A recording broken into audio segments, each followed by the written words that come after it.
Programme में आपको खुशामदीद कहते हैं। मैं असदुल्ला खान हूँ।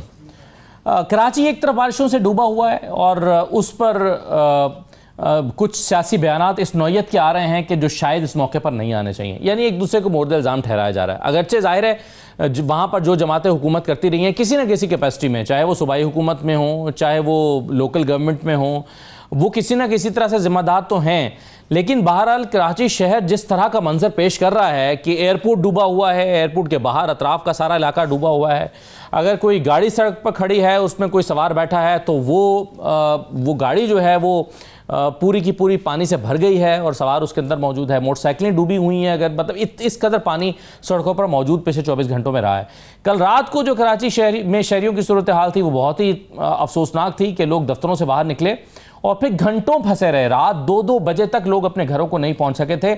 इस तरह की सूरत हाल रही। इसका जिम्मेदार कौन है? क्या वाकई ये इस तरह की बारिश है कि जिसका कोई किसी के पास हल ही नहीं था? यानी इतनी बारिश हो गई कि यहाँ से पानी निकल नहीं सकता था और घंटों पानी का खड़ा रहना लाजिम था। क्या इस तरह की बारिश हो गई है या फिर पानी के रास्ते बंद हो गए हैं, पानी का रास्ता वहाँ पर मौजूद नहीं है? एक तो ये बात, इस पर बात करेंगे, बहुत ज़रूरी है। दूसरा, आज बैरिस्टर गौहर साहब ने एक बयान दिया और उस बयान पर काफ़ी डिजिटल मीडिया पर बहस हो रही है। इतनी बहस हुई कि शेख वकास अकरम को उस पर वजाहत जारी करना पड़ी है। बैरिस्टर गौहर ने यह कहा कि 9 मई गलत हुआ था, ये नहीं होना चाहिए था, उस पर अफसोस है। और उसके बाद उन्होंने ये भी कहा कि इसकी तहकीकात होनी चाहिए और ट्रायल ठीक नहीं हुआ। लेकिन बैरिस्टर गौहर के पहले हिस्से को लेकर डिजिटल मीडिया पर बहुत तनकीद हुई या उस पर बहुत बात हुई, जिसके नतीजे में शेख वकास अकरम को, यानी पार्टी की तरफ से वजाहत जारी करना पड़ गई है और कहा गया है कि हम अपने मौके पर कायम हैं। अगर कुछ और मतलब लिया जा रहा है बैरिस्टर गौहर की बात का तो ये ना लिया जाए। यानी मुआफ़ी मांगना, क्या ये पाकिस्तान तहरीक इंसाफ के हाँ ज़ेर गौर ही नहीं है? ये एक इंपॉर्टेंट क्वेश्चन है।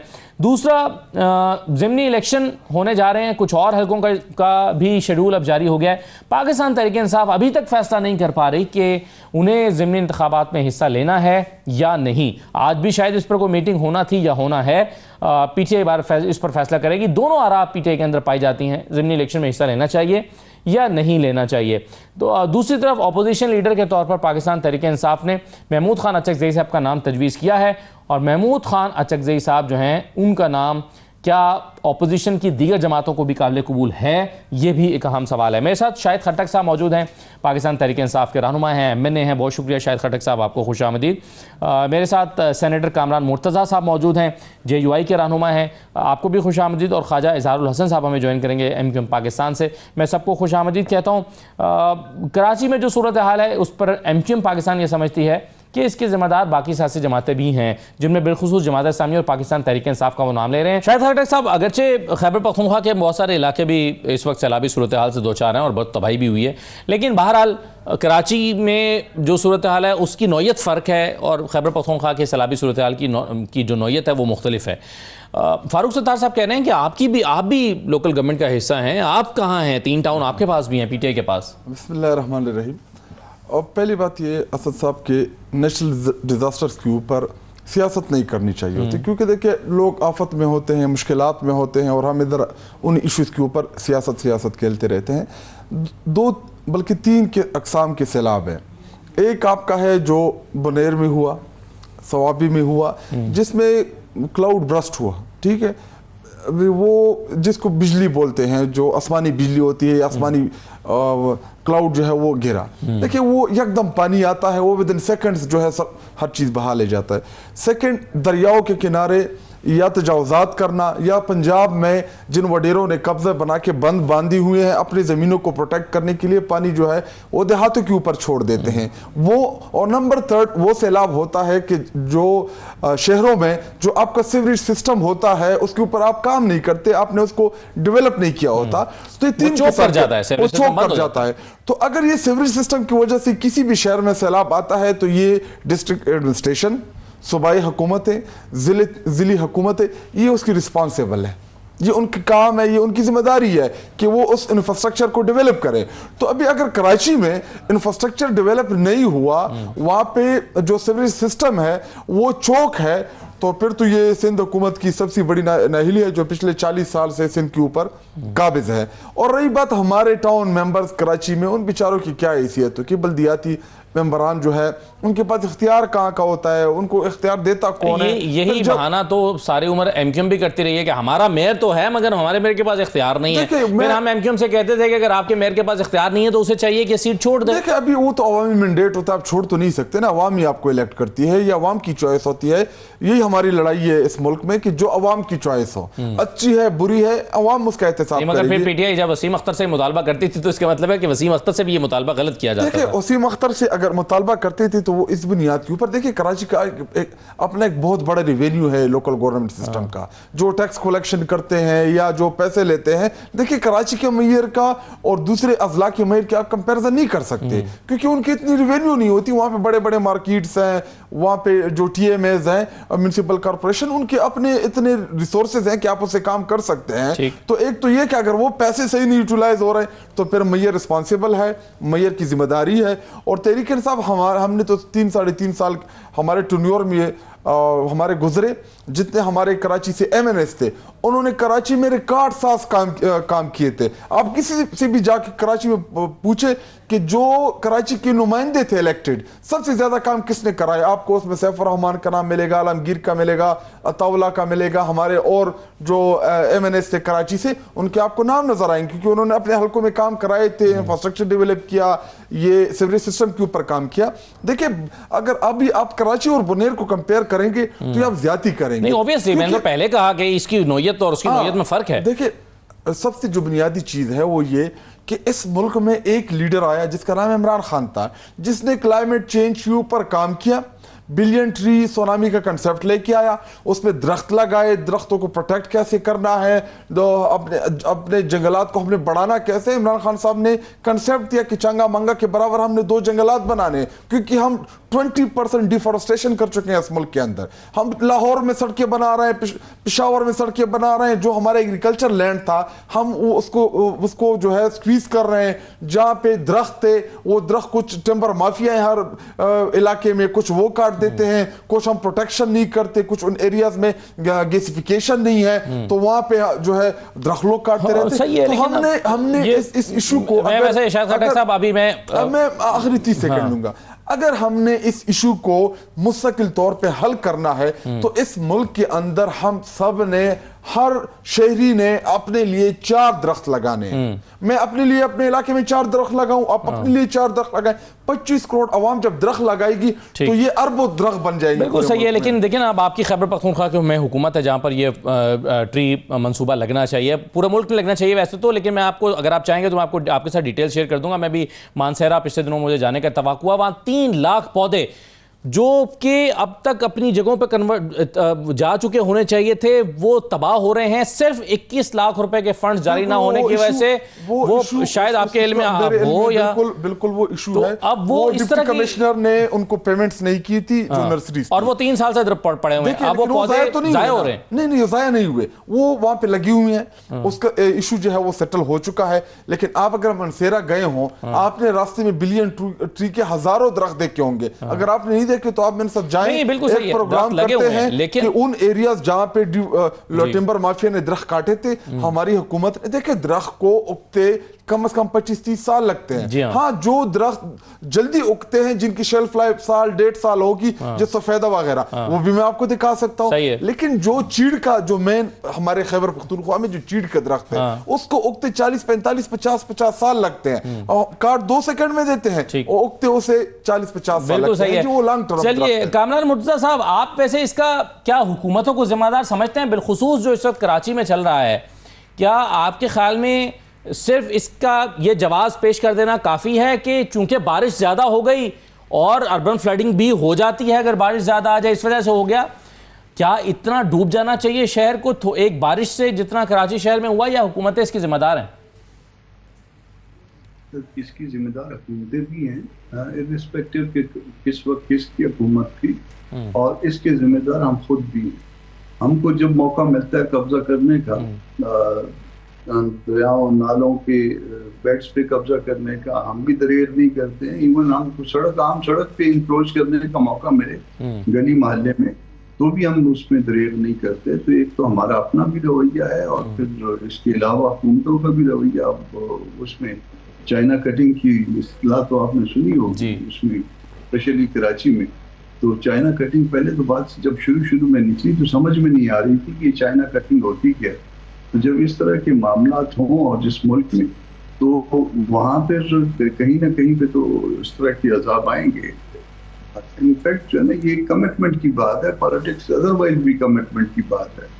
फिर अगर आप एनवायरनमेंट को ले लें, वो भी कमिटमेंट की बात है। अगर आप कहें कि इसके ऊपर जो ना पैसे होंगे और फिर दरख्त लगेगी और फिर दरख्तों की हिफाजत होगी, तो जिस तरह से हमारे मुल्क में बाकी काम होते हैं, इस तरह से हिफाजत कभी भी नहीं होगी। ये बच्चों को, जो स्कूलों के, कॉलेजों के बच्चे, यूनिवर्सिटीज के बच्चे, इनके जिम्मे होना चाहिए। और बाकी जो है इसके कुछ नंबर एक्स्ट्रा होने चाहिए, जैसे कब किसी जमाने में एनसीसी के नंबर हुआ करते थे, उसी तरह से जो कोई दरख्त लगाए और पाले, और उसके कुछ नंबर एक्स्ट्रा होने चाहिए। और ये बच्चे ये कमिटमेंट के साथ ये करें। जब ये कमिटमेंट शुरू हो जाएगी, लोग शौक से लगाएंगे दरख्त, फिर उसका नतीजा निकलेगा और पूरे मुल्क में माहौल बदली होगा, एनवायरनमेंट बदली होगा।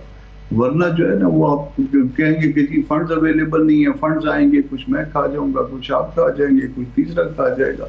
नतीजा फिर वही दरख्त मुरझाए हुए होंगे, और उसके बाद कहेंगे कि दरख्त वफात पा गए, मर गए दरख्त, उसकी प्रॉपर देखभाल नहीं हुई। मैं जो है ना खटक साहब को इल्जाम दूंगा, खटक साहब मुझे इल्जाम दे, बस इस तरह से मामला चलता है। बिल्कुल ठीक है। ख्वाजा इजाज़ साहब, अभी शायद खटक साहब ये कह रहे थे कि हमारे वहाँ पर 3 मेयर तो हैं, जो कि फारूक सत्तार साहब ने बात की। उन्होंने कहा कि जी 3 जो है वो टाउन्स पीटीआई के पास भी हैं, जमात इस्लामी के पास भी हैं, तो ये भी बराबर के ज़िम्मेदार हैं। लेकिन शायद खटक साहब का कहना ये है कि हमारे जो टाउन के जो मेयर्स हैं वो तो बेख्तियार हैं, उनके पास तो कोई इख्तियार ही नहीं है। अब सर ये बताइए कि आप कितना ज़िम्मेदार समझते हैं उन जमातों को जो इस वक्त कराची में हुकूमत कर रही हैं? क्योंकि बहरहाल वसीम अख्तर साहब जब हुआ करते थे तो हम ये बहुत मौक़िफ़ सुन चुके हैं कि उनके पास इख्तियार नहीं है, इसलिए वो अपना रोल प्ले नहीं कर पा रहे। देखिए, ये बहरहाल मेरे भाई हैं, इन्होंने ये फरमाया है, मैं इनको एहतराम के साथ ये जवाब देता हूँ कि रमज़ान में ना एक 30 रोज़ा मेला लगाया था सिंध असेंबली के सामने हाफिज नईमुर रहमान साहब ने, और उस मेले के बाद एक डॉक्यूमेंट साइन करने गए थे नासिर शाह साहब के घर पे, वहां बिरयानी तिक्के विक्के खा के एक डॉक्यूमेंट साइन किया था। और उसके बाद जब हम ये चीखते रहे इख्तियार नहीं है, इख्तियार नहीं है, तो जमात इस्लामी और पीटीआई कहती थी बस जी ये एमक्यू वाले ऐसी बातें करते हैं। अब जब ऊंट पहाड़ के नीचे आया है तो अब कह रहे हैं इख्तियार नहीं है। तो भाई हम तो कह रहे थे ना, इस लोकल गवर्नमेंट में हिस्सा मत लो, इसमें इख्तियार नहीं है, जिल्लत मुकद्दर बनेगी। लेकिन बहरहाल इख्तियार ना होना एक अलग बात है, मैं उससे मुत्तफिक हूँ। लेकिन ये 2 साल से ये चेयरमैन कमरों से बाहर क्यों नहीं आ रहे भाई? ये ना किसी बाजार में नजर आते हैं, ना किसी कचरे के ऊपर नजर आते हैं, ना पत्थरों को उठाने में नजर आते हैं। आज तो बारिश थी तो बड़ा मामला था, इस पे आना चाहिए। अब 40 साल आप सड़कों पे धरने दे दे के सड़ गए, 2 साल से ऑफिस में बैठे हुए हैं, तो भाई बाहर तो आओ ना, इख्तियार नहीं है, विजिबिलिटी तो दो। अब दूसरी बात कराची की जहां तक है, कराची का मसला पीपल्स पार्टी तो है ही, ये तो कराची की बर्बादी का एक मेजर शेयर फैक्टर है। और 18 साल हुए भी, अभी बात करेंगे आप 18 वही तरमीम की, कहेंगे हमें तो 18 साल हुए, अभी तो एक नस्ल जवान हुई, एक नस्ल मर गई, अभी तुम्हें और 2 नस्लें जवान होने दें, फिर बताएंगे हमारी परफॉर्मेंस क्या है। ये तो 40 साल से सूबे के अंदर तालीम और इंफ्रास्ट्रक्चर पे जो ज्यादती है। अब प्रॉब्लम पीपल्स पार्टी को भी साइड पर हटाएं, इस शहर का मसला समझे मेरी बात को। मैंने लिखा भी है, कौमी असेंबली में मैंने ये आवाज भी बुलंद की है, और अक्सर कहता हूं इस शहर का मसला ये कि ये पाकिस्तान का वो वाहिद शहर है जिसे जानते बूझते बर्बाद किया जा रहा है। और मुझे ये देखना है कि इस शहर की बर्बादी में किस शहर का फायदा है, जो शायद पाकिस्तान में वो शहर नहीं है। यानी ऐसा शहर जहां 21 मल्टीपल सिविक एजेंसीज हैं, जिसमें 6 कंटोनमेंट इदारे हैं क़यादत की ज़ेर निगरानी चलते हैं, 7 फेडरल इदारे हैं, और 7 इसमें सूबाई इदारे हैं। अगर सूबाई की बात कर लूं तो जो किमाड़ी है उसका मेयर से कोई ताल्लुक नहीं है, सेंट्रल का मेयर से कोई, तो मेयर पूछ ही नहीं सकता किसी को। मेयर तो कहता मैं तो जी 400 सड़कों का मेयर हूं बस, यानी 12% का। बाकी उसके बाद ये डीएमसी जो टाउन बन गया, फिर 29 चेयरमैन आ गए। अब आप देखें मरे पे 100 दुर्रे, यानी किमाड़ी में 2 चेयरमैन पीपल्स पार्टी के, एक चेयरमैन जमात इस्लामी का, एक चेयरमैन पीटीआई का। यानी ये कौन सा निजाम है? फिर उसके बाद KPT, port Qasim, civil aviation, railway, इसके अलावा और दुनिया भर के इदारे, स्टील मिल, एफसी एरिया, ये किसके अंदर है? प्राइम मिनिस्टर के अंदर है। फिर उसके बाद Faisal cantonment, Clifton cantonment, Malir cantonment, ये सारे कंटोन, कराची कंटोनमेंट। ऐसा शहर कहां होता है यार? ऐसे ये शहर तो तबाह करने वाला निजाम है, कोई आपस में कनेक्टेड नहीं है, कोई कोऑर्डिनेटेड नहीं है। फिर नाअहली अपनी जगह हुकूमत की होती है, जिम्मेदारी हुकूमत की है। 15 लोग मर गए, शहीद हो गए, बिजली से 6 लोग करंट से मर गए। तो ये तो हमारे शहर में मरने की तो ऐसी फैसिलिटी मौजूद है, आप मोबाइल छीनते मर सकते हैं, डंपर के नीचे आके मर सकते हैं, बिजली से मर सकते हैं, गर्मी से मर सकते हैं, पानी हो तो मर सकते हैं, पानी ना हो तो प्यास से मर सकते हैं। तो यहाँ तो बड़ी फैसिलिटी है इस शहर में। सही है भाई साहब, इसमें अब मसला ये है कि ये बिल्कुल सही है। अब 15 हलाकतें अब कल से अभी तक जो वाकयात हुए हैं उसमें हो चुकी हैं, जो बहुत ही तशवीशनाक और अफसोसनाक है। लेकिन मेरा सवाल ये कि इसका किसी के पास हल है भी या नहीं? ये एक तो है ना कि हल है मगर कर नहीं रहे, बैठे हुए हैं दफ्तरों में, काम नहीं करना चाहते। अगर कोई करना भी चाहे, फर्ज कीजिए, क्या वो कर सकता है? ये नहीं कर, ये नाले खोल सकता है, पानी के रास्ते निकाल सकता है, कोई इसका तरीकाकार मौजूद है? क्योंकि हमने ये देखा बशमूल, यानी आपकी भी मेयर रहे हैं वसीम अख्तर साहब, और उससे पहले भी आपके पास ये जिम्मेदारी रही है, लेकिन नहीं कर पाए। आप चाहते होंगे क्या करें, लेकिन नहीं कर पाए। नहीं, ऐसा नहीं है। हमने 2002 में नेमतुल्लाह साहब ने, उस जमाने में जब मुशर्रफ साहब थे, अब मुशर्रफ साहब का नाम लूंगा बहुत से लोगों के दौरे पड़ जाएंगे दिल्ली को। मुशर्रफ साहब का जो निजाम था 2001 से 2008 तक, जमात इस्लामी के नाजिम थे नेमतुल्लाह साहब, डिलीवर किया था उन्होंने। मैं ऐसे ही नहीं जमात, मैं तारीफ कर रहा हूँ जमात इस्लामी के नाजिम की। फिर उसके बाद मुस्तफा कमाल साहब ने उसको कंटिन्यू किया। पूरे पाकिस्तान में पीपल्स पार्टी समेत सारी लीडरशिप निजामत के लिए मर रही थी। एमपी एमएनएशिप छोड़कर कह रहे थे नाजिम बना दो। तो उसके बाद जब ये निजाम आया तो एमपी एमएनएशिप अपने छोटे भाइयों को, निजामत छोटे भाइयों को पकड़ा के सब दोबारा ईमानों में घुस गए। तो आप ये ना समझे, उसमें बड़ा काम हुआ। 56 साल तारीख में कराची में 8 साल में काम हुआ जो नेमतुल्लाह साहब और उसके बाद मुस्तफा कमाल साहब ने दिन रात एक काम किया। अब जब निजाम नहीं है, फिर आप बात कर रहे हैं शहर में, मैंने तो आपको एक मसला बताया, आप कह रहे हैं मसला कैसे हल होगा? भाई मसला वजीर आजम कर सकती है। जमहूरियत तो बेहतरीन इंतकाम की सूरत में हम कराची वाले भुगत रहे हैं। हम 18वीं तरमीम पे साइन किया था कि मजबूत सूबे मजबूत पाकिस्तान की अलामत होंगे। हमें क्या पता था कि मजबूत सूबा मजबूत माशी हब कराची की तबाही की अलामत होगा। तो अब फिर यहाँ मसला और है, पीडीए में है मशीन नहीं है, नेवी से चाहिए मशीनरी, अफवाज पाकिस्तान से मदद चाहिए कि नाले में गाड़ी गिर गई है, हमारे रेंजर्स या अफवाज पाकिस्तान या पाकिस्तान नेवी हेल्प करें। ये पाकिस्तान नेवी अगर प्रोक्योरमेंट कर रही है पंप्स की, पाकिस्तान नेवी अवार्ड के तहत अगर एक बड़ा शेयर सूबों को मिल जाता है तो फिर वो पैसे जाते कहाँ हैं? ये फिर अपने तौर पर साहब एक सवाल है, क्योंकि 18वीं तरमीम के बाद तो सारे इख्तियारात, पैसे, वसाइल सब सूबों के पास आ गए। तो मैं, अगर आप इजाजत दें, खालिद साहब आप शायद मजीद बात करना चाह रहे हैं, मगर शायद खट्टक साहब भी इस पर कुछ पॉइंट्स नोट कर रहे थे, शायद वो भी रिस्पॉन्ड करना चाहें, मगर एक छोटा सा ब्रेक लेकर मैं वापस आता हूं, हमारे साथ रहिए।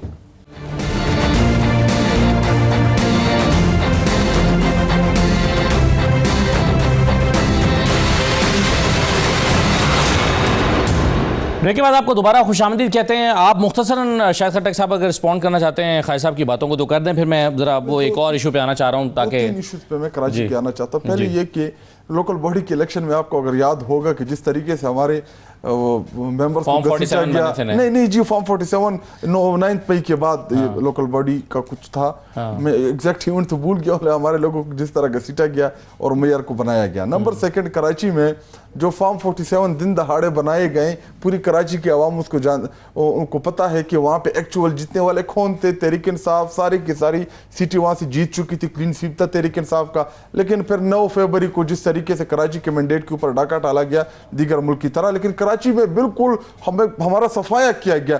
एक भी मेंबर इस वक्त कराची से हमारा नहीं है। सबसे पॉपुलर जमात है आज भी अल्हम्दुलिल्लाह कराची में। और एमक्यूएम जो है ये भूल जाती है कि ये हुकूमत का हिस्सा है। ये पीडीएम का भी हिस्सा थी, उससे पहले हमारे दौरे हुकूमत में भी हुकूमत का हिस्सा थी, आज भी हुकूमत का हिस्सा है। जिनके साथ इत्तेहाद में बैठे हैं उन्हीं के ऊपर तनकीद करते हैं। इधर आप टीवी के ऊपर प्रेस कॉन्फ्रेंस में बातें करते तो जाएं उस वज़ीर आज़म को से बात करें जो वज़ीर आज़म आपके वोट से बना है। यहाँ पे क्या कौमी असम्बली में इनके मिनिस्टर्स नहीं है? क्या ये इत्तेहाद में नहीं है? तीनों हुकूमतों में ये रहे कॉमन। एक पार्टी जो कॉमन रही है वो एमक्यूएम है, हमारे दौरे हुकूमत में भी, पीडीएम 1 की हुकूमत में भी, अब पीडीएम 2 की हुकूमत में भी आज ये इस वक्त बैठे हुए हैं। लेकिन वज़ीर आज़म के सामने तो यूं मुंह नहीं खोलते, कराची की नुमाइंदगी तो उधर नहीं करते। हाँ, अगर प्रेस कॉन्फ्रेंस में 2 3 4 5 डायलॉग हो तो वो मार लेते हैं। सही है। चलिए, अब आपने कहा कि हमारा सफाया कराची से कर दिया गया, अब पंजाब में भी हम देख रहे हैं कि सूरत हाल कुछ इस किस्म किया कि आप सीटें खो रहे हैं और वहाँ पर ज़िमनी इलेक्शन होने जा रहे हैं। इवन कि अपोजिशन लीडर भी आपके जो हैं वो अपनी सीट खो चुके हैं और वहाँ पर नए अपोजिशन लीडर का भी इंतखाब होना है। अब इसमें सलमान राजा साहब ने कहा कि महमूद अचकज़ई साहब जो हैं उनको अपोजिशन लीडर इमरान खान साहब ने नामजद कर दिया है। अब कामरान मुर्तज़ा साहब, मेरा सवाल आपसे ये है कि इस बात पर तो आपकी जमात मौलाना फजल रहमान साहब भी वाज़े कर चुके हैं कि अपोजिशन लीडर PTI का इस्तेहकाक है। अब महमूद अचकज़ई साहब के नाम पर आपकी जमात का भी इत्तफाक होगा? देखिए, उनको हमारे लिए बहुत मोहतरम है महमूद खान अचकज़ई साहब, और अगर कोई एक मेजॉरिटी पार्टी अगर ये चाहती है कि उनका अपोजिशन लीडर जो है महमूद खान अचकज़ई साहब, वो तो हम कौन होते हैं एतराज़ करने वाले? जब ये हक है PTI का, तो PTI अपने हक को या अपनी सूरत में इस्तेमाल करे या किसी और की सूरत में। हम मेरा ख्याल है कि इसमें हमारा कोई ऐसा वो नहीं होगा। हमारे लिए मोहतरम है वो वैसे भी, और मेरा ख्याल है कि अच्छे अंदाज में चला पाएंगे वो अपोजिशन को, सबको मिलजुल के साथ लेके चल पाएंगे। इससे पहले यकीनन हमको ये गिला था और गिला है कि जो भी अपोजिशन लीडर थे सेनेट में भी और कौमी असम्बली में भी, वो अपोजिशन लीडर कम, पार्लिमानी लीडर ज्यादा थे। आप सिर्फ अपनी पार्टी का इंटरेस्ट वॉच करते थे, बाकी साथियों को साथ लेके नहीं चलते थे। तो अल्लाह करे कि ये जो है सब पे इंटरेस्ट वॉच करें और सबको साथ लेके चलें। इसी में जो है तो हालिया जो मुलाकातें नहीं हैं PTI के लोगों की मौलाना के साथ, उसमें ये नाम क्या ज़ेर गौर आया था? इस पे बात हुई थी सर? नहीं, इस बात में मेरा ख्याल है कि इसमें कोई ऐसा वो नहीं हुआ था। वैसे कुछ मतलब वो दोबारा राब्ते बहाल हुए हैं। उस दिन नेशनल असम्बली में मौलाना साहब ने जब स्पीच की है एंटी टेररिज्म एक्ट वाले, उसमें उसके बाद मैं था गैलरी में बैठा हुआ था, फिर उसके बाद हम आ गए लॉबी में आ गए, तो उसमें भी कुछ मुलाकातें हुई थी। बाद में फिर असद कैसर साहब की शायद मुलाकात हुई है, एक से ज़्यादा दफ़ा मुलाकातें हुई हैं। तो कुछ बात मजीद आगे वो है। हम तो बिल्कुल डिनाई नहीं कर रहे कि हमने बिल्कुल जो है ना बात भी नहीं करनी है, या इशू बेस्ड जो है ना पॉलिटिक्स भी आपके साथ मिलजुल के नहीं करते। हमारा गिला ये है कि जब इशू आता है तो आप किधर चले जाते हैं, उस वक्त तो आप जो है ना वो सिर्फ अपने जो है ना उसके अंदर चले जाते हैं, पार्टी के अंदर। जब आप अपनी पार्टी के अंदर चले जाते हैं तो आप अपनी पार्टी के लीडर हैं, यकीनन है, वो आपका हक है। मसलन आपका इशारा किन इश्यूज की तरफ है सर, कि जब PTI आप तनहा छोड़ के JUI को अलग हो गई? वो नहीं, ये इसके अलावा भी हर इशू पे ना, अब देखिए, अब जैसे फर्ज कर लीजिए ये कल वाला इजलास था सेनेट का, तो अगर तो कोई अपोजिशन लीडर है तो हमको अपोजिशन लीडर को तमाम अपोजिशन को बिठाना चाहिए। अपोजिशन में जो लोग भी हैं उनको उनके साथ जो है ना मुशावरत करनी चाहिए, उसके ऊपर एक स्ट्रेटजी बनानी चाहिए। ये मुशावरत करते हैं, सिर्फ PTI के साथ मुशावरत करते हैं, वो ठीक है, वो आपका हक है। फिर आप PTI को जो है ना आप वो करिए, हमारा जिस तरह से हमारा भी हक है कि हम जिस तरह से आगे चलना चाहिए। तो हर इशू पे इसी तरह से हुआ है, कमेटियों के बनने पे इसी तरह से हुआ है, जो नॉमिनेशंस होती हैं अपोजिशन की तरफ से उन पे इसी तरह से हुआ है। तो हम कहते हैं ठीक है, आपके पास मेजॉरिटी है, आप उसको इन मामला को बिल्डोज कर सकते हैं, मगर इसके अगर आपको फायदे हैं तो शायद मुमकिन है किसी जगह पे आपको नुकसान भी हो इसका। सही, बिल्कुल सही है। ख्वाजा साहब, क्या आप भी बतौर हुकूमती जमात ये समझते हैं कि अपोजिशन लीडर का इस्तेहकाक पाकिस्तान तहरीक इंसाफ ही का है, वो जिसका भी नाम दे उसी को अपोजिशन लीडर होना चाहिए? देखिए, ये तो कॉन्स्टिट्यूशनल प्रोविजन है और ये जाहिर है 3 अमेंडमेंट में ये डिसाइड हुआ था कि गवर्नमेंट के बाद जो अपोजिशन की सबसे बड़ी जमात होगी उसका अपोजिशन लीडर आएगा, और PTI का ये राइट है। लेकिन गुजारिश है कि ये हक जल्दी इस्तेमाल कर लें। पिछली बार भी बड़ी ताखिर हुई थी और अपोजिशन लीडर जो भी आए, और गुजारिश ये होगी कि ज़ाहिर है मैं कौमी असम्बली में हूँ तो अपोजिशन लीडर मेरे लिए भी काबिल एहतराम है, तो वो कम से कम आवाम की बात करें। 804 से शुरू होकर 408 पे नहीं ख़त्म हो, इसके अलावा आवाम की भी बात करें, आवाम के मसाइल की बात करें, कानून साजी में हिस्सा लें और कोशिश करेंगे एक संजीदा किस्म का अपोजिशन लीडर, संजीदा रवैया इख्तियार करें। माजी के जो अपोजिशन लीडर थे, मैं तो बड़ा, क्योंकि सिंध में अपोजिशन लीडर रहा हूँ, मैं तो उन्हें देख के बड़ा मायूस हुआ कि मैं तो उन्हें चंद ही बार मिला था, लेकिन जब मैंने करीब से देखा तो उन्होंने तो ना अपनी जमात का हक अदा किया, ना अपना हक अदा किया, ना आवाम का हक अदा किया। तो सिर्फ हल्ला गुल्ला, बैनर बाजे और बिल फाड़ देना, ये सब जो है ना, ये कौमी असम्बली की संजीदा फोरम है। तो जो भी आए, हमारी दुआ है कि कोई संजीदा शख्स आए जो कि हुकूमत और वजीर आजम, ख़ास तौर पर वजीर आजम के साथ उसका बहुत सारी जगहों पर लाइजन होगा, बहुत सारे मुज़ाकरात होंगे, तो अवाम के मफादात में वो फैसला करें। पर इत्तफाक़ राय पैदा करना है। लेकिन आपके ख्याल में फिर महमूद अजहर साहब का इंतखाब एक अच्छा इंतखाब तो है ना? PTI कभी भी नहीं बनाएगी इनको, कभी भी नहीं बनाएगी, लिख लें आप। शाहिद खट्टर साहब वो कह रहे हैं आप लिख लें कि ये सिर्फ नाम आया, आप उनको अपोजिशन लीडर के तौर पर लाएंगे नहीं? साहब जो बुनियादी सवाल आपका होना चाहिए था कि उमर अयूब ने क्या जुर्म किया कि उसको नाअहल किया गया? अपोजिशन लीडर था। कभी आपने तारीख में सुना है कि अपोजिशन लीडर को नाअहल किया गया है? इस मुल्क में हमने वज़ीर-ए-आज़म नाअहल होते देखे हैं, लेकिन अपोजिशन लीडर कभी ईवान से बाहर हमने निकलती नहीं। जहाँ तक हम जानते हैं 9 मई के जुर्म में उनको सजा हुई है। अभी 9 मई की जुर्म में क्या उमर अयूब फैसलाबाद में मौजूद था? देखिए ये गलत रिवायत डाल रहे हैं इस मुल्क में, और ये कहते हैं कि जी असम्बली में कोई संजीदा गुफ्तगू हो। देखिए असम्बली तब पावरफुल होती है जब वो अवाम के वोटों से जीत के आए। फॉर्म 47 वाले लोग ना बैठो असम्बली में, जाली मैंडेट से आके। देखिए असम्बली भी एक इमारत है, जिस तरह हम इस इमारत में बैठे हैं उसी तरह वो भी एक इमारत है। आपने इस असम्बली को तस्लीम तो कर लिया ना सर, आपने तस्लीम किया है, आप उसका हिस्सा हैं, आप उसमें कमेटियों में बैठे हैं। हम तो हमारा मुकाबला तो अपोजिशन लीडरशिप के लिए नहीं है, हमारा मुकाबला तो इमरान खान साहब को वज़ीर आज़म बनाना था। जो पाकिस्तानी कौम ने 8 फरवरी को इत्तेफाक के साथ एक लीडर इमरान खान को चारों सूबे ने वोट दिया, इत्तेफाक के साथ दिया, पूरे मुल्क ने इत्तेफाक किया। फिर आपने देखा कि दिन दिहाड़े मीडिया के ऊपर आप खुद दिखा रहे थे रिजल्ट्स, आपने खुद भी कोई स्पेशल ट्रांसमिशन की होगी उस दिन, आप रात को क्या रिजल्ट थे, सुबह को क्या रिजल्ट थे। देखिए ईवान तब मजबूत होता है जब ईवान के साथ अवाम की ताकत हो। अवाम की ताकत क्या है? वोट की ताकत है। तो जब आपके पास वोट की ताकत ना हो, पूरे सिस्टम को मैनेज कर रहे हैं, कभी 26वीं आईनी तरमीम आ रही है उसमें जजेस को मैनेज करें। देखिए ये डेमोक्रेसी तो नहीं है। 3 अपोजिशन लीडर, सेनेट का शिबली फराज, कौमी असम्बली का, पंजाबी असम्बली का, तीनों को फारिग कर दो। और बहस मीडिया में क्या चल रही है कि जी अचकजई को बना दे, शाहिद खट्टर को बना दे, असदुल्ला खान को बना दे। बस ये होनी चाहिए कि उनको निकाला क्यों, इससे जमहूरियत कमजोर होगी। लेकिन चलिए अब आप नए अपोजिशन लीडर के नाम पर गौर तो कर रहे हैं ना, वो आप आगे तो बढ़ गए ना। सलमान अकरम राजा साहब ने जो स्टेटमेंट दी है, मैंने भी आज जो अली साहब की जो मुलाकात हुई, मैंने उनसे, बल्कि मैं रात को नईम पंजोता के साथ मेरी बात हुई जब वो अडियाला से वापस आए, मैं भी पेशावर से पहुंच गया, तो मैंने उनसे पूछा कि क्या एग्जैक्ट खान ने बताया, जो क्योंकि वहां पे मौजूद थे, तो उन्होंने बताया कि अगर उमर अयूब, शिबली फराज और उनको अदालत रिलीफ के बाद कोई ऐसी सिचुएशन बनती है और मेरे साथ मुलाकातें महदूद करती है, तो ये मेरी डायरेक्शन है। अभी तो अदालत में स्टे है पेशावर हाई कोर्ट में अपोजिशन लीडर कौमी असम्बली के, उसके ऊपर फिलहाल तो कोई नहीं बन सकता। अल्लाह करे कि उमर अयूब साहब वापस आ जाएं, और इसी तरह शिबली फराज के सीट के ऊपर भी स्टे है। तो अभी इशू तो लिटिगेशन में है। हाँ, आपको पता है कि इमरान खान साहब को बड़ा महदूद कर दिया गया है, उनकी मुलाकातें बड़े महदूद है, तो उन्होंने उस हवाले से कोई डायरेक्शन दी है। अभी तो फिलहाल उमर अयूब साहब, शिबली फराज साहब और बच्चर साहब जो है फिलहाल तो वो मौजूद है उधर। और रही बात ज़िमनी इलेक्शंस की, आप बार बार ज़िमनी इलेक्शन का जिक्र कर रहे हैं। देखिए ज़िमनी इलेक्शन तो तब होगा जब हमारे जो मेंबर्स हैं वो तमाम कोर्ट्स उनको डिस्क्वालीफाई कर दे।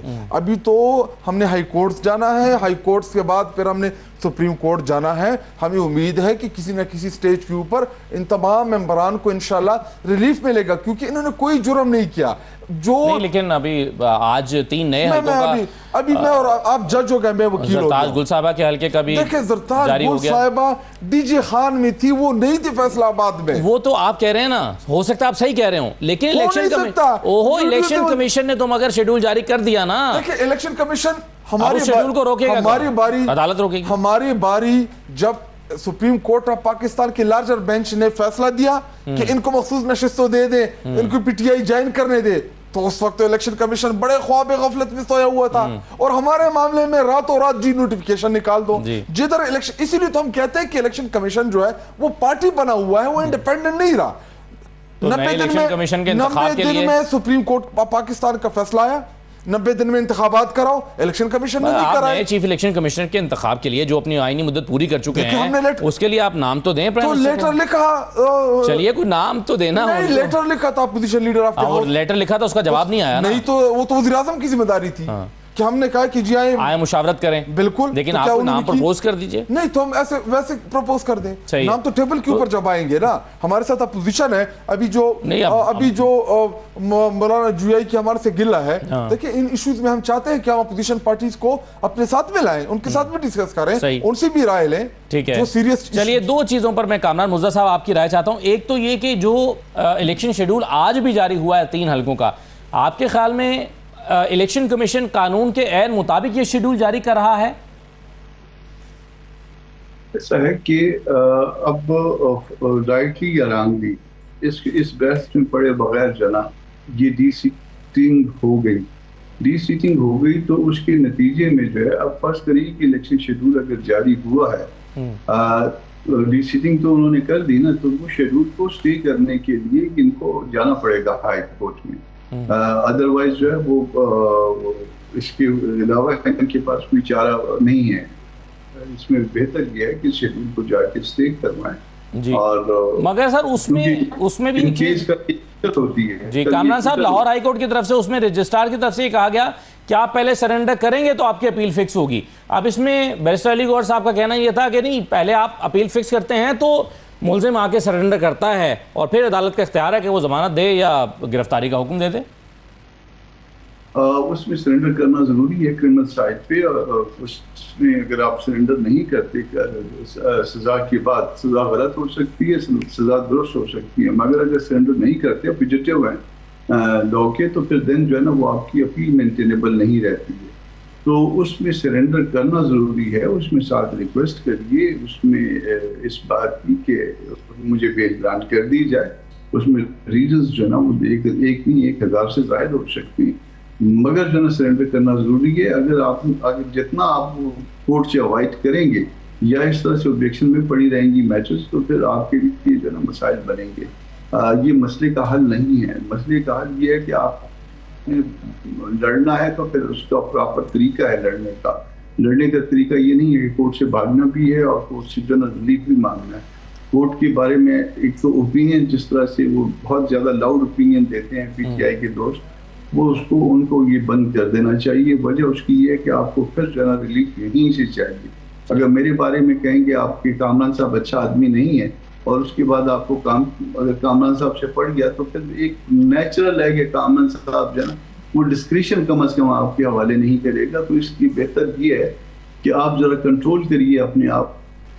सही है, बिल्कुल सही है। मगर इसमें एक और सवाल ये भी है कि अगर जैसे शायद खट्टक साहब कह रहे हैं कि अपोजिशन लीडर ने खत लिखा था कि आइए चीफ इलेक्शन कमिश्नर के, जो कि अपनी आईनी मुद्दत पूरी कर चुके हैं, नए चीफ इलेक्शन कमिश्नर के इंतखाब के लिए नए नाम पर इत्तफाक करें, आइए इस सिलसिले में बैठते हैं। लेकिन प्राइम मिनिस्टर की तरफ से कोई जवाब नहीं दिया गया। ख्वाजा इजहार साहब, मेरा आपसे सवाल यह है कि प्राइम मिनिस्टर को इस सिलसिले में प्राइम मिनिस्टर की तरफ से रिस्पॉन्ड ना किया जाना, क्या ये लॉफुल चीज़ है? वरना तो मुशावरत होनी चाहिए, और अगर मुशावरत नहीं हो रही तो फिर अपोजिशन लीडर क्या अदालत में जाएं, क्या करें? कैसे नए चीफ इलेक्शन कमिश्नर का इंतखाब होगा जो जनवरी से ड्यू हुआ है? देखिए, मसला ये है कि आपको एक कंड्यूसिव और एक आपको कंसल्टेटिव एनवायरनमेंट बनाना है। कई बार ऐसा हुआ है, अब मैंने तो खुद देखा है, स्पीकर आपको इजाजत देते हैं पॉइंट ऑफ ऑर्डर पे बात करने की, आप पॉइंट ऑफ ऑर्डर लेते हैं और आधा पौना घंटा वो तारीखी वाकया सुनाते हैं जिनका हकीकत से कोई ताल्लुक ही नहीं होता। जब प्राइम मिनिस्टर ऑफिस आते हैं असेंबली, तब बदतमीजी शुरू कर देते हैं, नारेबाजी शुरू कर देते हैं, बेहूदगी शुरू कर देते हैं, यहाँ तक के गालम गुफ्तार भी शुरू कर देते हैं। इसी तरह खवातीन हैं, उनका एहतराम का कोई लिहाज नहीं होता। आप ऐसा माहौल बनाए, मैंने कहा था ना, संजीदा कोई अगर अपोजिशन लीडर, भाई मैं रहा हूं ना 5 साल अपोजिशन लीडर रहा हूं, मुझे पता है जिम्मेदारी क्या है, ये कॉन्स्टिट्यूशनल रिस्पॉन्सिबिलिटी है। इसको आपने कॉन्स्टिट्यूशनली अपना किरदार भी कॉन्स्टिट्यूशन रखे ना।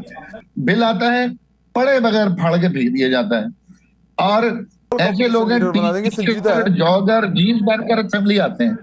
यानी ये कोई असेंबली के कोई डेकोरम होता है? कोई जॉगिंग करता हुआ आ गया जॉगर पहन के, कोई टी शर्ट पहन के आ गया, कोई जीन्स पहनकर आ गया, कोई बाजे लेकर आ गया, झंडे लेकर आ गया, और अब आप कहें प्राइम मिनिस्टर आपसे बात करे। बिल्कुल करे प्राइम मिनिस्टर बात, लेकिन आप कम से कम बात करने वाला कोई चेहरा तो लेके जाएं, बुर्दबारी से बात करें। लेटर लिख दिया जी, लेटर लिखते ना लेटर। आप जब आपकी तरफ से कोई पेशरफ्त मजबूत नहीं होगी, कंसल्टेशन नहीं होगी, आपकी तरफ से ये इंडिया ना हो कि आप जाते ही बदतमीजी शुरू करें, या जाते ही वहां पर महफिल के अंदर जो आदाब अतवार, यानी पार्लियामेंट से बड़ा तो कोई नहीं है ना हाउस। जब पार्लियामेंट का तकद्दुस पामाल रहेगा, ठीक है डायक्रम, आप कहते हैं कि कोई माहौल भी तो बनाएं ताकि कोई वर्किंग रिलेशनशिप कायम हो सके, ये आपका आर्गूमेंट है। एक और चीज़ जो आज बैरिस्टर गौहर के हवाले से मैंने शुरू में बात की कि बड़ा उनका एक बयान ज़ेर बहस रहा, मैं आपको सुनवा देता हूँ। बैरिस्टर गौहर साहब ने कहा 9 मई की उन्होंने मजम्मत की, उन्होंने कहा कि ये ठीक नहीं हुआ, ये नहीं होना चाहिए था, हमारी भी गलतियाँ हैं। अब शाहिद खट्टक साहब इस पर तनकीद ये हो रही है कि ये आपकी पार्टी के जो बानी हैं इमरान खान साहब, उनके नुक्ता नज़र से मुतसादिम है। वो ये समझते हैं कि ये इस पर तहकीकात होनी चाहिए, और बैरिस्टर गौहर एतराफ़ कर रहे हैं कि हाँ हमारी गलतियाँ हैं, हम फरिश्ते नहीं थे। 9 मई देखिए, 9 मई हमारा भी यही है कि 9 मई की फेयर इन्वेस्टिगेशन करें कि इसमें जो मुलव्वस है। हम तो बार बार कह रहे थे कि जी तहकीकात करें। इमरान खान साहब बार बार एक चीज कह रहे थे कि 9 मई करने से हमें फायदा क्या हुआ। 9 मई ना हुए हमारे ऊपर क़यामत जैसे, ये तो बाद में पता चला ना कि क़यामत हो गई। देखिए पहले तो आपकी कोशिश इनकलाब लाने की थी। नहीं देखिए, 9 मई को इमरान खान साहब किधर थे? किधर थे? किधर थे? इमरान खान साहब तो चले इस्लामाबाद हाई कोर्ट में थे जब गिरफ्तार हो गए। उससे पहले कुछ हुआ था? कोई प्रोटेस्ट था? अरेस्ट हुए ना, उनको लेके गए। इसमें इमरान खान साहब का क्या रोल हो सकता है? नहीं, मगर उन पे इल्जाम यह है कि उन्होंने पहले से प्लान कर रखा था कि अगर गिरफ्तारी होगी, अगर ये 9 मई को तो इस तरह का एहतजाज होगा। नहीं, अगर 9 मई को ना गिरफ्तार करते तो आप देखते कुछ भी ना होता। 11 मई को भी अगर किसी और दिन गिरफ्तारी हो जाती तो किसी और दिन एग्जीक्यूट हो जाता। होता ना प्लान, तो मतलब इल्जाम ये कि प्लान ये था। हम ये कह रहे हैं कि हमारे खिलाफ प्लान किया गया था, ये हमारे खिलाफ साजिश थी एक्चुअली। तहरीक लेकिन बैरिस्टर गौहर ये नहीं मान रहे ना, यही तो फर्क है। बैरिस्टर गौहर कह रहे हैं कि हम फरिश्ते नहीं थे, हमारी गलतियां थी, हमसे गलती हुई। अभी प्रोटेस्ट के अंदर हम लोगों को मना कर रहे हैं कि जो उस तरफ ना जाएं। आप यास्मीन राशिद की स्टेटमेंट उठा के देख लें। अच्छा, दूसरा मैं आपसे सवाल पूछता हूँ, आईजी पंजाब ने एक प्रेस कॉन्फ्रेंस की थी, आपको याद है? की थी ना? किसका नाम लिया था? नहीं, मगर मेरा सवाल आपसे ये है ना, नाम किसका लिया था? गौहर का नुक्ता नजर क्या मुख्तलिफ है या नहीं है? पहले मेरे जिन लोगों के नाम लिए थे उन्होंने तो माफी मांग ली ना, प्रेस कॉन्फ्रेंस कर दी। अच्छा, इसका मतलब ये कि वो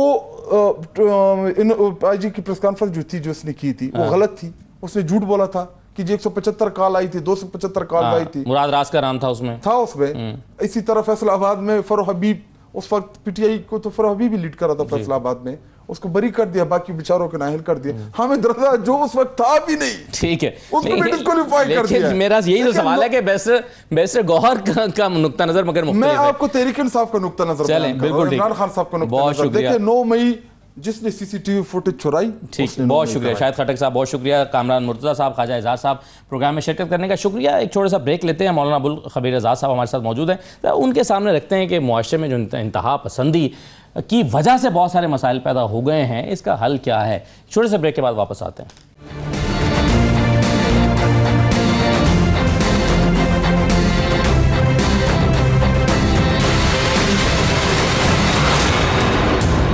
ब्रेक के बाद आपको दोबारा खुशामदीद कहते हैं। अदम बर्दाश्त, इंतहा पसंदी, शिद्दत पसंदी, ये मिलते जुलते रवैये हैं जिसकी वजह से मुआशरे में बहुत बिगाड़ पैदा हो रहा है।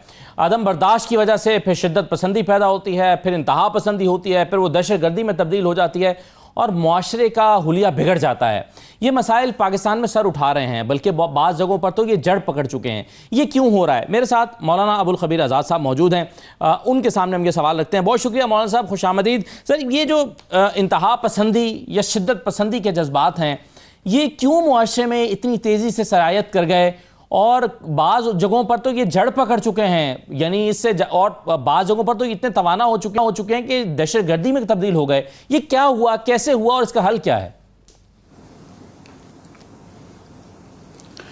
बिस्मिल्लाहिर्रहमानिर्रहीम।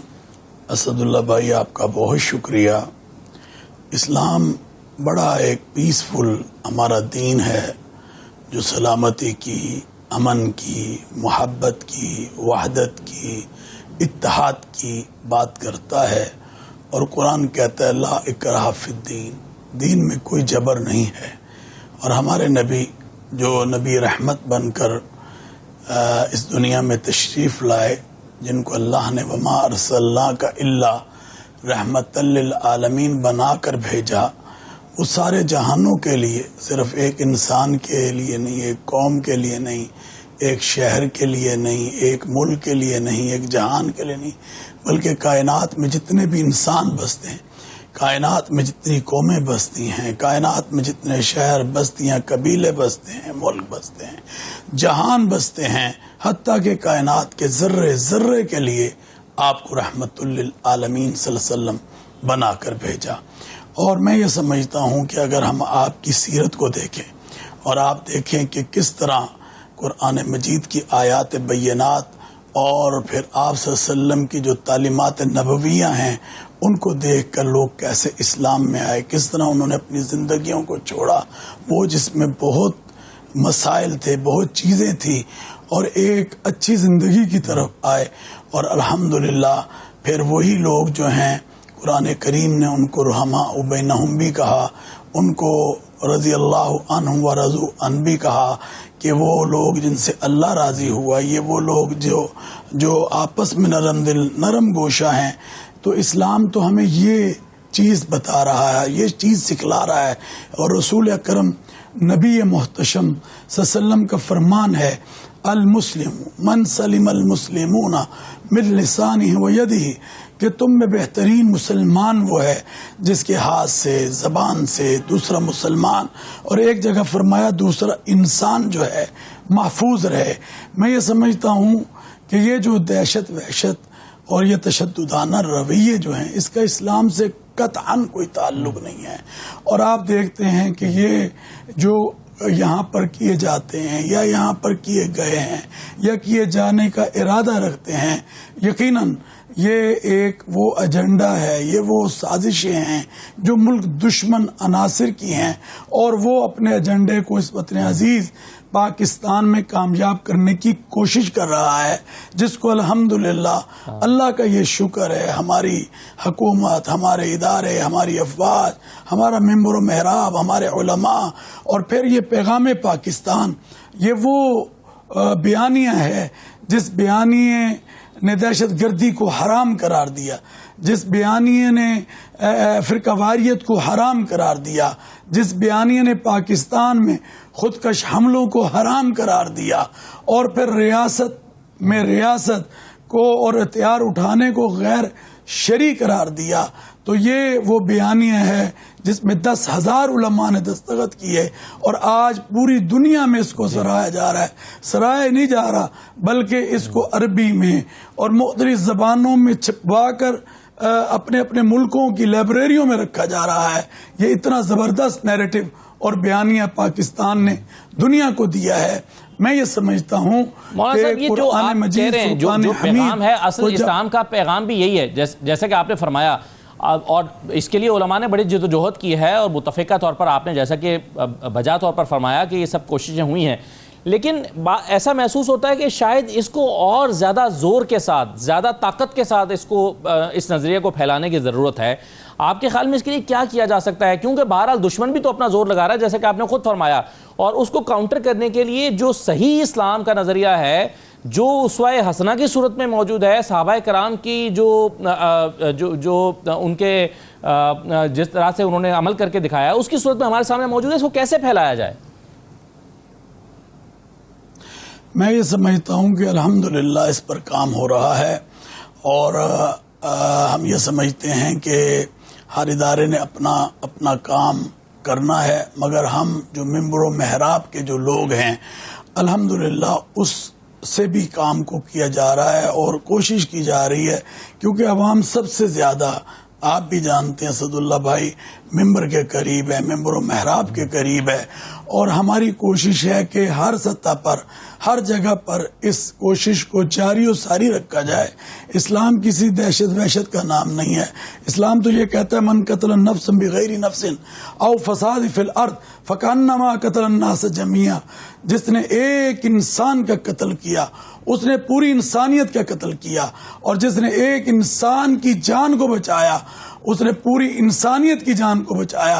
अल्हम्दुलिल्लाह मैं ये समझता हूँ कि आज हमें इसके ऊपर मेहनत करनी है और इस पर मेहनत की जा रही है। आज पूरे पाकिस्तान में हम मुख्तलिफ प्लेटफार्मों से इस काम को कर रहे हैं। आज की यूथ को आपकी नसीहत क्या होगी आज के जवान को? मैं समझता हूँ वो हमारे बच्चे हैं, वो हमारा फ्यूचर है, वो हमारी ऐसी नस्लें हैं जिन्होंने आगे आके काम करना है।